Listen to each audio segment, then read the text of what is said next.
ரிஷபராசிக்காரர்களுக்கெல்லாம் ஒரு மனுஷனுக்கு நல்ல நேரம் வரலாம், ஆனால் இப்படிலாம் வரக்கூடாது.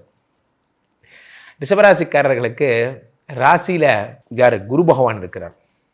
குரு பகவான் ராசியிலே இருந்து உங்களுக்கு 5, 7, 9 பார்க்குறார். 5ஆம் இடமாகப்பட்ட யோகஸ்தானம், 7ஆம் இடமாகப்பட்ட கலத்திரஸ்தானம், 9ஆம் இடமாகப்பட்ட பாக்யஸ்தானம், 3 இடத்தை பார்த்துட்டார். குரு பகவானுடைய பொற்பார்வை. அதனால தான் சொல்லுவாங்க, குரு பார்ப்பின் கோடி நன்மை கிடைக்கும்னு சொல்லுவாங்க. குரு பார்த்துட்டா உங்களுக்கு சகல விதமான நன்மைகளும் கிடைக்கும். குரு உங்களுக்கு என்ன பார்க்குறாரு? 5, 7, 9 பார்க்குறாரு.